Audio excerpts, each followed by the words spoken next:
They said I was nothing more than a free driver.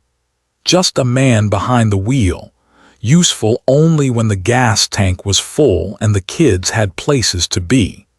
If you've ever been taken for granted, if you've ever felt your love mistaken for labor, then you already know the weight of those words. And that's what we share here on Family Shadows, true-to-life tales of quiet fathers, quiet sacrifices, and the moments when dignity takes the driver's seat again. So if you believe in stories that honor family, memory, and justice, stay with us.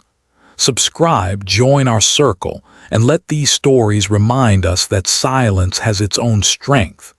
Today's story is called, "They Said I Was Just a Free Driver, so I parked the car and took back the keys." And it begins with a man named Paul Harrison and an old blue Ford that carried more than just passengers. It carried the weight of a family's blindness. Paul Harrison was 61 years old, but the lines on his face made him look older when he was tired and younger when he smiled. He lived in a modest, two-bedroom house on the outskirts of Portland, the kind of house with peeling paint on the porch but a well-kept lawn that showed the owner still cared. Paul had been a mechanic most of his life. He could identify a car by the sound of its engine, the way a musician recognizes a note, but he hadn't turned a wrench for money in years. His hands, though still strong, had slowed. His knees ached when he crouched too long. Retirement, if you could call it that, had left him with long stretches of quiet mornings, quiet meals, quiet nights. Linda, his wife, had been gone nearly a decade. Cancer took her faster than anyone had expected. Paul had walked out of that hospital with a box of her belongings, a sweater, her glasses, a Bible with underlined verses, and somehow never walked fully back into life.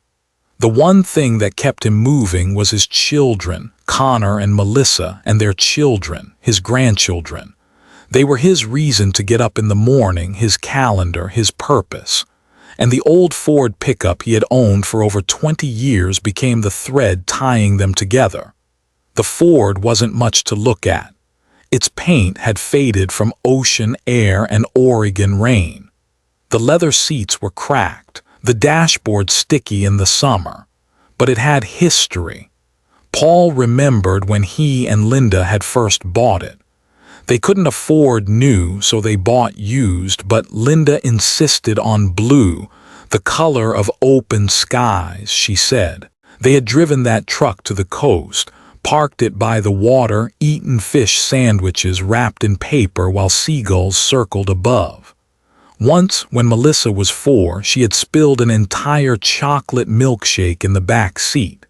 Paul had spent hours scrubbing, cursing softly under his breath, while Linda laughed so hard she cried. "Someday," she told him, "you'll miss even this mess." She was right. Every dent, every scratch told a story. Paul carried those stories like sacred texts, which is why, when his children began to treat the Ford not as memory but as utility, he felt the sting more deeply than he could admit. It began with small favors. "Dad, could you drop Ethan at practice? Melissa's got a late meeting." "Dad, Lily's piano class got rescheduled. Can you take her?" "Dad, are you free this Saturday? We've got a wedding and Uber's insane right now." Paul always said yes. His yes was as reflexive as breathing. He told himself it was nothing, just a ride, just an hour. And what else did he have to do? But the rides piled up. Soccer games, ballet classes, birthday parties, dentist appointments. His phone buzzed more for pickups and drop-offs than for any real conversation. His children no longer asked if he was free, they assumed. And Paul, quiet, dutiful, desperate to be needed, never refused. It was at Connor's house, on a Friday evening, that the words were spoken. Connor had recently bought a smoker and was eager to show it off. He grilled steaks while Melissa chased her toddler around the yard.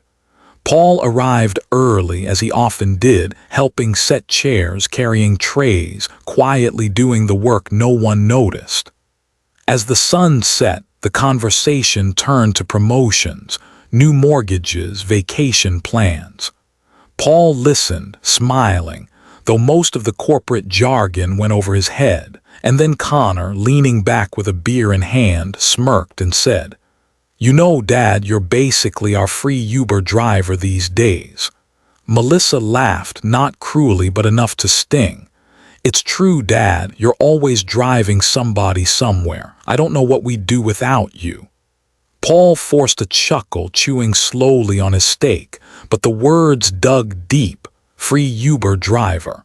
That was how they saw him, not as the man who raised them, who once carried them on his shoulders through county fairs, who buried their mother with trembling hands, but as a chauffeur, a convenience, a free service. He looked down at his plate, letting the conversation wash over him, and in that moment something shifted. Later that night, Paul sat by his window. The porch light hummed, insects tapping against the glass. The Ford sat in the driveway, its silhouette familiar, almost comforting. He thought of Linda. She would have known what to say. She had always known how to turn hurt into something softer, how to remind the children of their father's worth. Paul whispered into the quiet, "They don't see me anymore, Linda. Not really." His fingers traced the outline of the car keys on the counter. He realized with a pang that the steering wheel had become a symbol of his invisibility. Every mile he drove was proof that his time, his energy, his health were secondary to everyone else's needs. The next week, nothing changed. "Dad, could you take Ethan again?" "Dad, Lily needs to get to her recital." Paul nodded, rearranged his own quiet plans, and got behind the wheel, but each ride felt heavier.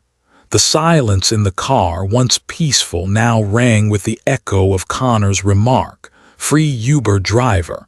He noticed the ache in his knees when he pressed the brake. He noticed the way his hands trembled slightly when he gripped the wheel too long. He noticed that not once, had his children asked if he wanted to go anywhere. One afternoon, after dropping Ethan at basketball practice, Paul stayed parked for a while. Other parents arrived, waving, greeting each other. A couple his age strolled by, hand in hand, heading nowhere in particular. He remembered when Linda would sit in the passenger seat, legs curled beneath her, humming along to the radio. She used to say the car was their escape capsule. They had driven to the mountains in it once, no destination, just to chase snow. Now the car was no longer escape, it was obligation, and Paul felt the quiet ache of a man who realized that his love had been translated into labor, and his labor into expectation. That night, Paul sat with the keys in his hand. The Ford waited outside like a faithful dog ready for the next errand. But in the quiet of his living room, surrounded by photographs of Linda and the children, he felt the first stirrings of rebellion. What if he said no? What if he didn't answer the phone? What if he simply stopped driving? The question scared him. Fathers, especially widowed ones, cling to usefulness the way sailors cling to life rafts. If he wasn't useful, would his children even want him around? Paul set the keys back on the counter, his heart heavy. Not tonight, he told himself. Not yet, but soon. The days that followed felt like déjà vu to Paul Harrison. The same phone calls, the same texts, the same quiet assumption that he would always be there. "Dad, can you take Ethan to practice? Melissa's swamped at work." "Dad, Lily's recital got moved up. Can you drive her? It's just one afternoon." "Dad, are you free Saturday? Connor and I have tickets to a show." Each request was sandwiched between polite words, "Please." "Thanks so much, Dad," but the pattern was clear. Nobody asked if he wanted to or if he had plans of his own. They asked the way one asks for a glass of water, assuming the pitcher is always full. Paul said yes. He always said yes. But inside, something began to wear thin. His kitchen calendar, once bare, now bloomed with notes scribbled in his careful handwriting. Monday, 5 a.m. Ethan soccer. Tuesday, 6 a.m. Lily piano. Thursday, 4 p.m. dentist drop-off. Saturday birthday party, pick up 9 p.m. There were no entries for himself, no doctor appointments, no coffee with friends, no long drives to the coast just to watch the waves, only other people's destinations, other people's schedules. He stared at the calendar one morning, coffee steaming in his hand, and muttered, "Looks like I don't have a life, just a route." One of the few things Paul still looked forward to was coffee with his old friend George, a fellow mechanic he'd worked alongside for 20 years. George had retired to a small cabin by the river, and every couple of months he'd call Paul, urging him to come by. "Bring that old Ford," George would laugh. "I'll make sure it doesn't fall apart on the way." Paul had finally agreed. One Wednesday morning, he set out his best flannel shirt, ironed it clumsily, and circled the date on the calendar. He hadn't had a day to himself in weeks. The thought of sitting across from George, swapping stories, remembering Linda, it felt like a breath waiting to be taken. But the night before, Melissa called. "Dad, I hate to ask, but could you take Lily to her friend's party tomorrow? We're both stuck at work, and she's been looking forward to it for weeks." Paul hesitated, fingers tightening around the phone. He wanted to say no.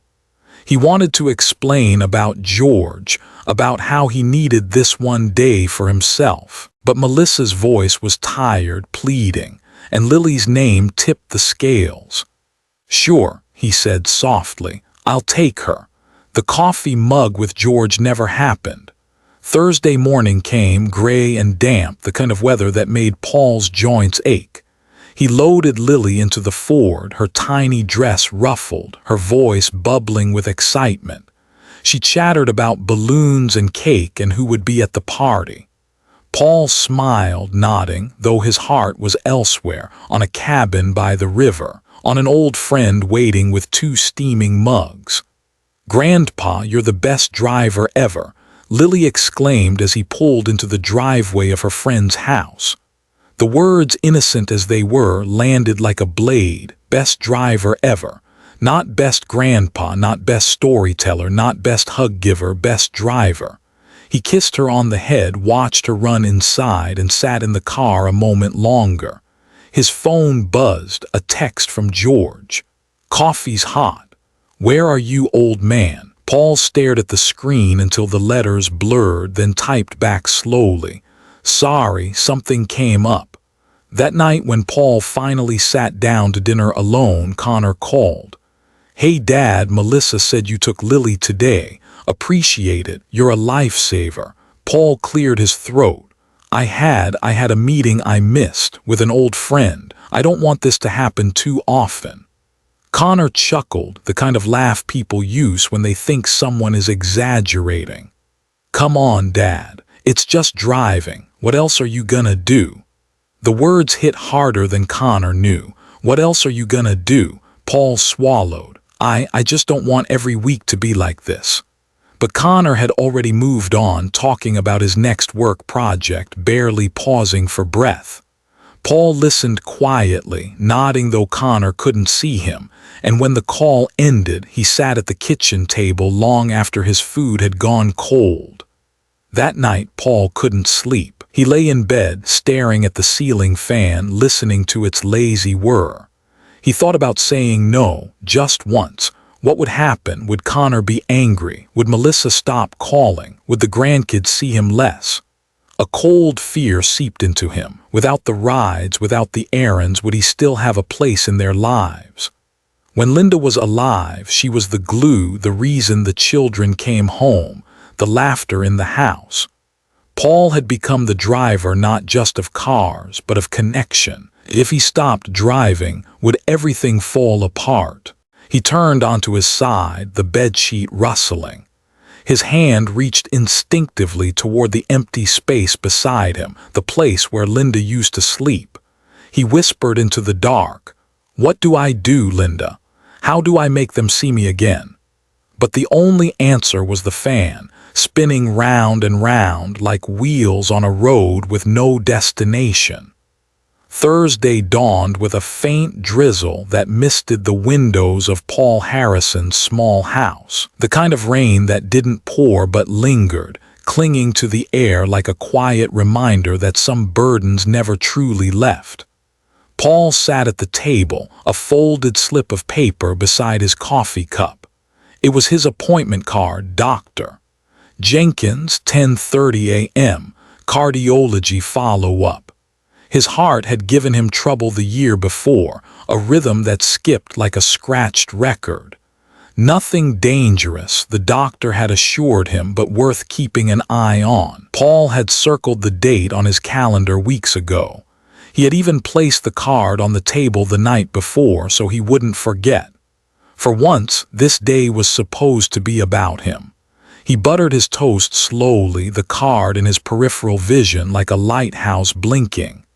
At 8:15 sharp, there was a knock. 3 quick raps, familiar and insistent. Paul opened the door to find Melissa standing there, hair pinned hastily, phone in hand, Lily clutching a bright pink gift bag. "Dad, I am so sorry for dropping in like this," Melissa began, words spilling fast, "but Connor's out the door already. I've got back-to-back meetings and Lily needs to get to a birthday party across town. Could you please take her, just this once? It starts at 9. Paul's eyes flicked back to the table where the appointment card sat like a witness. His mouth opened, then closed. "Melissa," he said slowly, I've got a doctor's appointment today." Her face tightened. She glanced at her phone, then at Lily, then back at Paul. "Can't you reschedule? It's just one checkup, right? This party means the world to her. Please, Dad, I don't have anyone else." Lily tugged on his sleeve, looking up with wide eyes. "Please, Grandpa, everyone's going to be there." Paul felt the familiar tug in his chest, not the arrhythmia, but the old fatherly instinct to sacrifice, to say yes even when yes cost him more than anyone could see. He swallowed hard. "All right, get in the car." The drizzle had thickened into a steady shower by the time Paul turned the key in the ignition. Ford coughed, then settled into its usual low rumble, a sound that had always comforted him. Today it felt heavier, each vibration echoing in his chest. Lily sat in the back, humming to herself, swinging her legs. She clutched the gift bag tight, the tissue paper crinkling with every bump in the road. "Grandpa, you're the best driver ever," she said suddenly, her voice sweet and sincere. Paul forced a smile in the rearview mirror. "Is that so?" "Yeah," she nodded vigorously. "Mom says you always take us everywhere. Like everywhere, you're better than Uber." Her words, meant as praise, settled in Paul's heart like stones. Better than Uber, the same echo from Connor, the same reminder that to them his love had been reduced to mileage. He kept his eyes on the road, the windshield wipers beating their rhythm. Swish, swish. Each sweep erased the rain, but not the ache. They arrived at a bright suburban house strung with balloons. Children darted in and out, voices shrill with excitement. Lily leapt out, kissed Paul on the cheek, and ran to join her friends. Paul sat in the truck for a moment, watching her disappear into the blur of colors. He reached into his shirt pocket and pulled out the appointment card, now damp from his fingers. 10:30 had come and gone.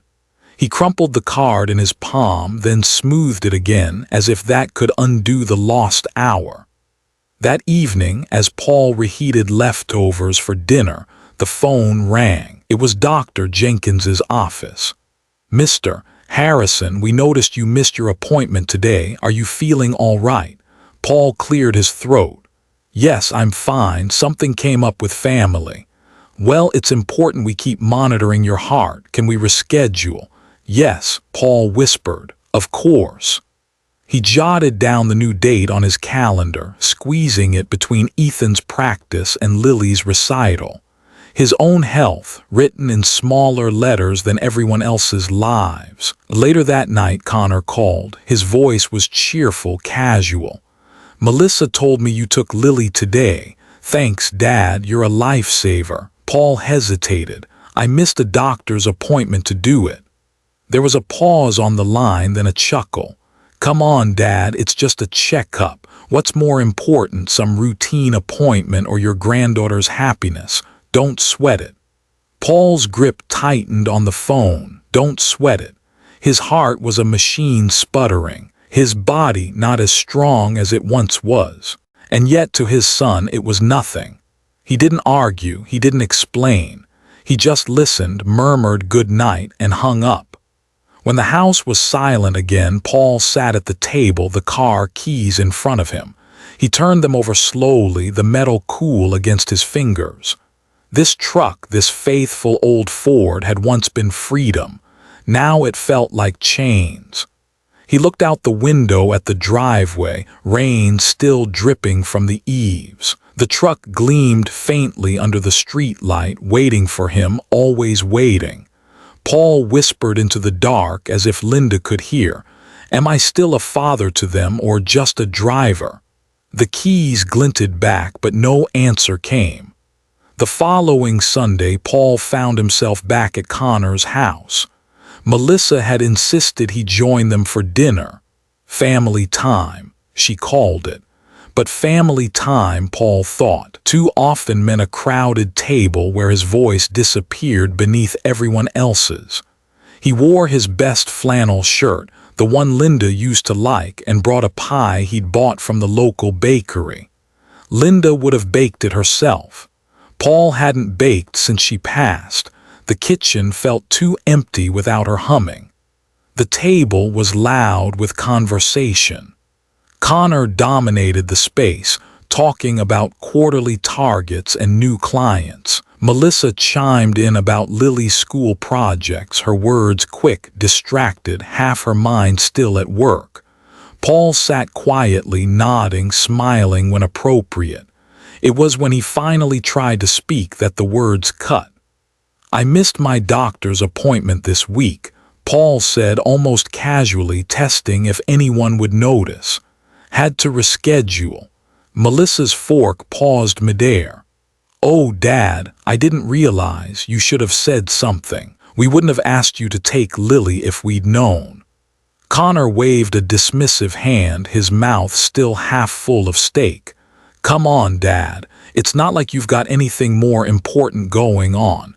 It was just a checkup, right? No big deal. The words landed sharper than intended. Not like you've got anything more important going on.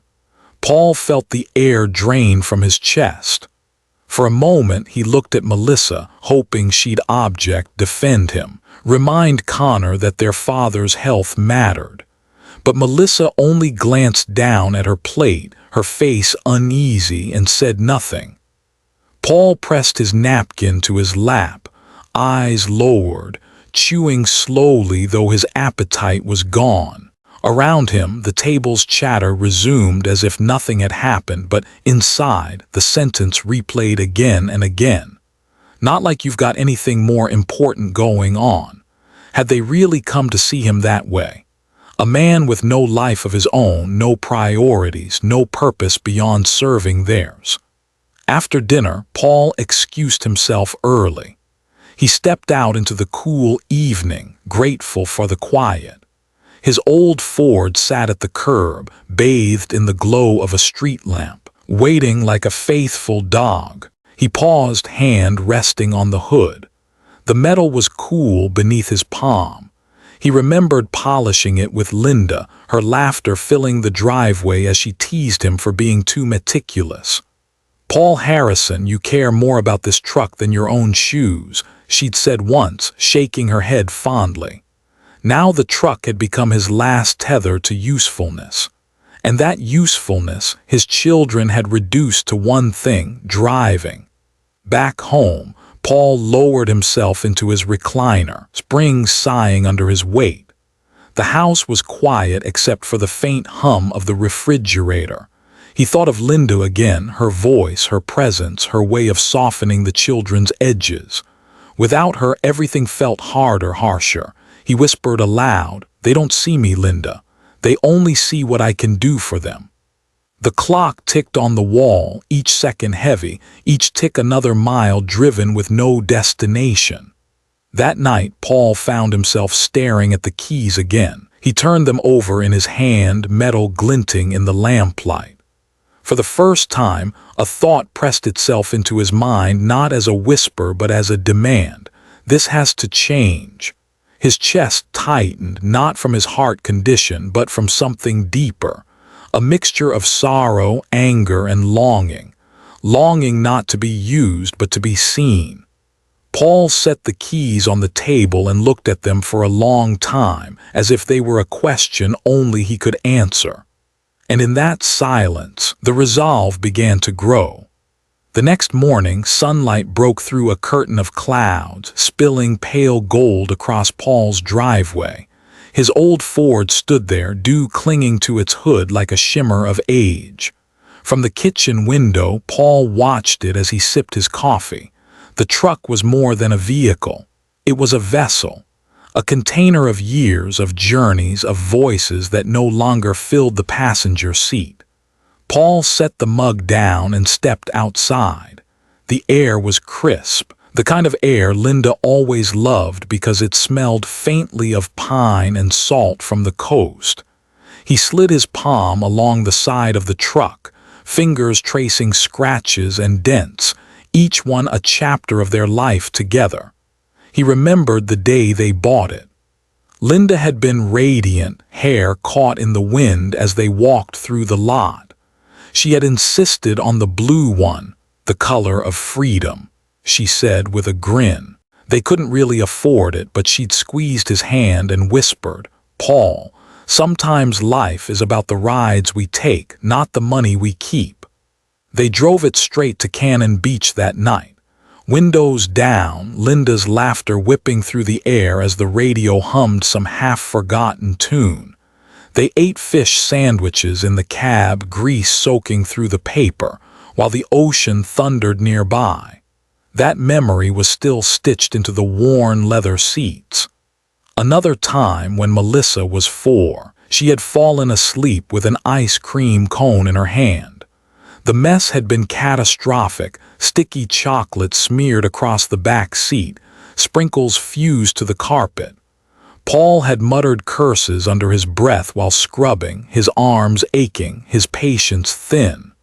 Linda had stood in the driveway laughing until tears rolled down her cheeks. "One day you'll miss even this mess," she told him. Now, standing in the quiet morning, Paul realized she had been right.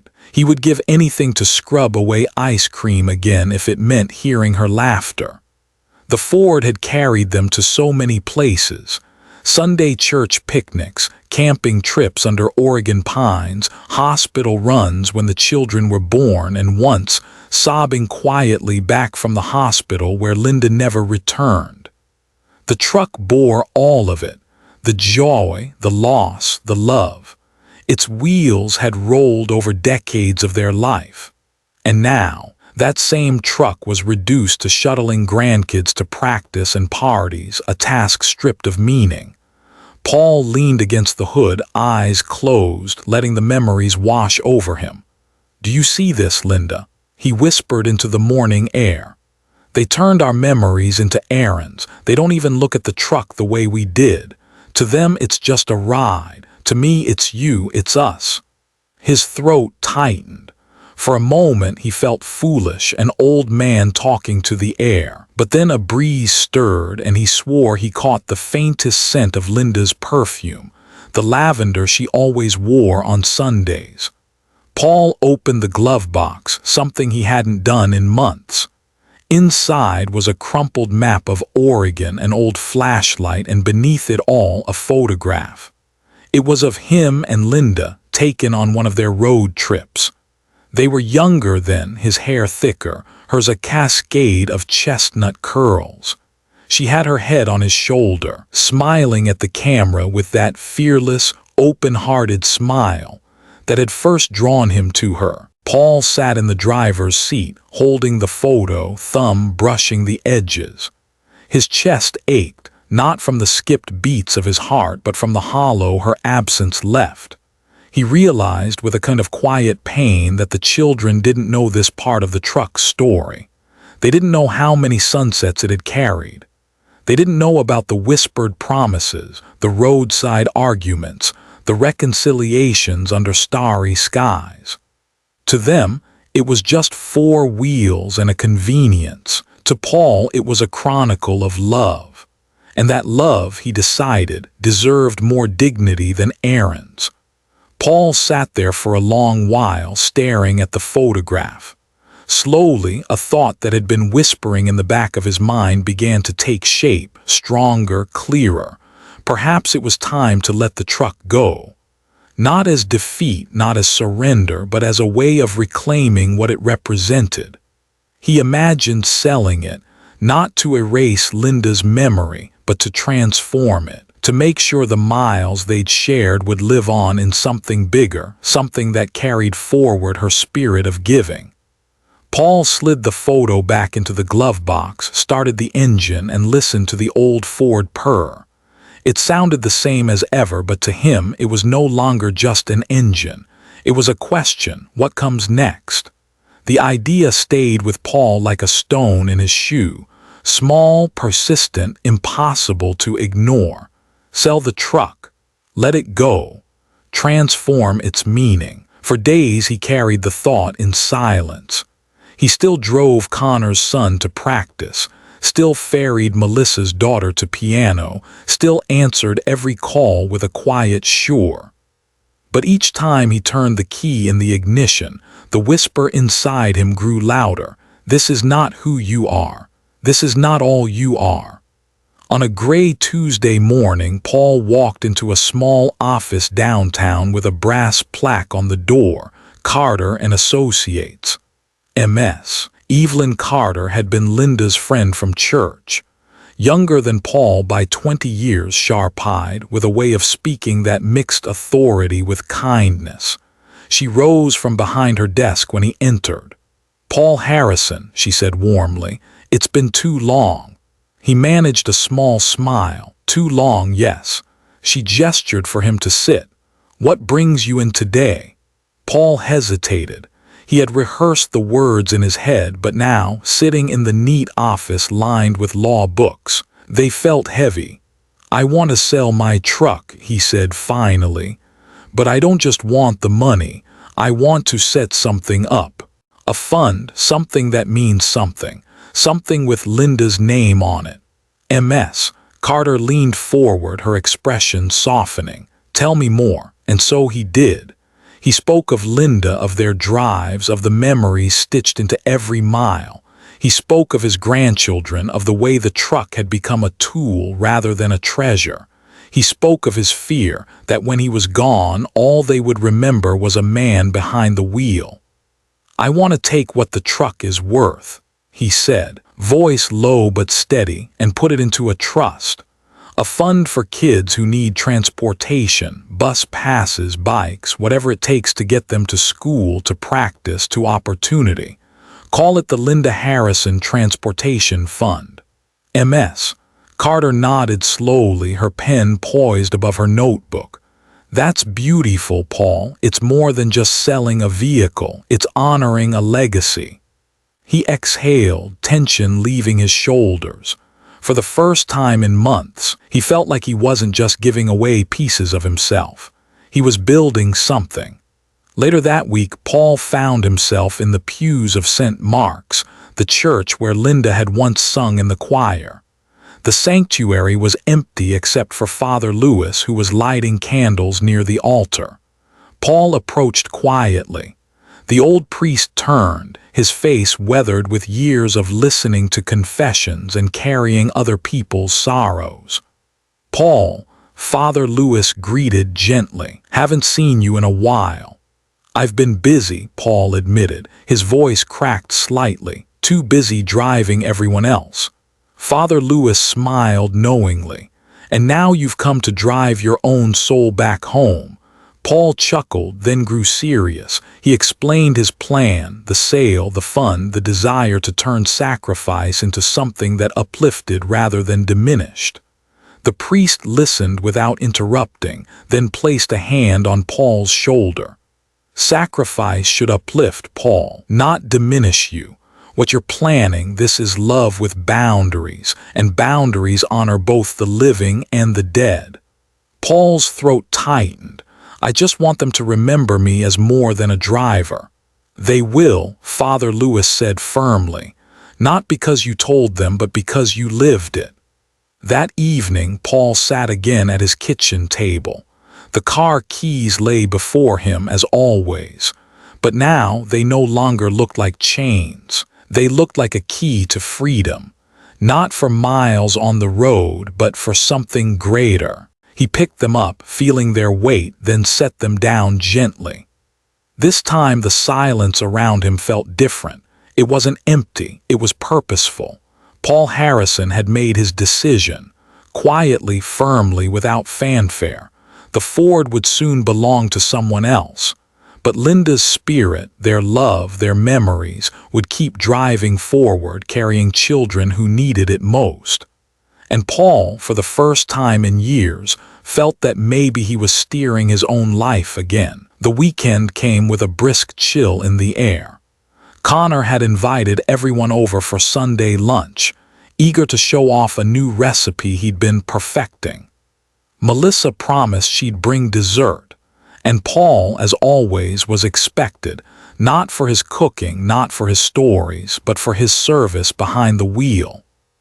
On the way there, he drove his Ford with unusual care, every shift of the gear deliberate, every glance at the rear-view mirror weighted. The truck had carried him through decades of life, but today he knew would be one of its last journeys.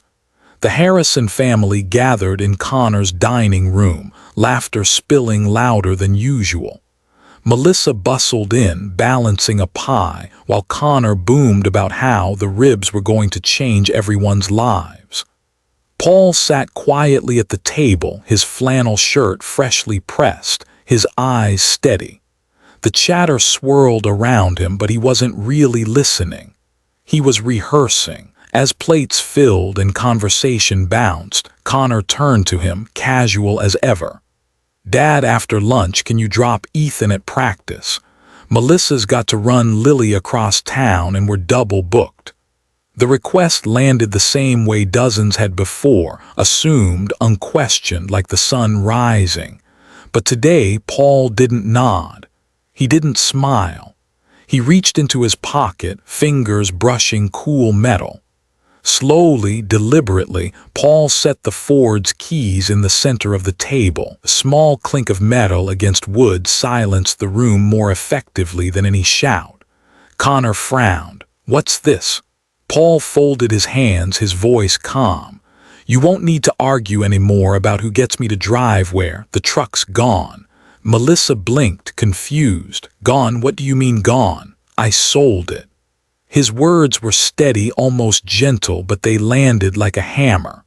For a moment there was only silence, broken by the ticking of the clock on the wall. Then Connor laughed incredulously, shaking his head. "You're joking. Tell me you're joking." "Dad, that truck was, come on, that was your thing. What are you going to do without it?" Paul met his son's eyes. Live, without being anyone's free driver. Melissa's face fell, guilt shadowing her features. "Dad, why didn't you tell us you were thinking about this?" "Because every time I tried to talk," Paul said softly, "nobody really listened." Connor leaned forward, frustration flashing in his voice. "This doesn't make sense. We depended on you. How are we supposed to juggle everything now?" Paul's gaze didn't waver. "You'll figure it out. You're adults. You have resources. What you don't have is unlimited access to me anymore." The words weren't shouted, but they cut deeper than anger ever could. They carried the weight of decades of quiet sacrifice. Melissa reached for the keys as if touching them would undo the decision, but Paul slid them back toward himself, shaking his head. "They don't open doors for you anymore," he said. "They've closed one." The tension at the table was thick. Connor muttered something under his breath. Melissa dabbed at her eyes with a napkin, but Paul sat with a calm he hadn't felt in years. It wasn't triumph. It wasn't revenge. It was peace.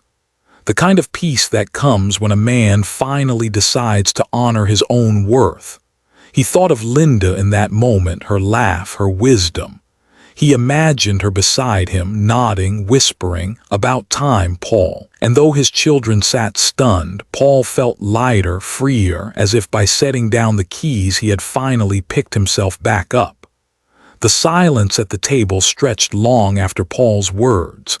The keys, resting in his palm, had become more than just metal. They were a line drawn in the sand. Connor finally broke the quiet.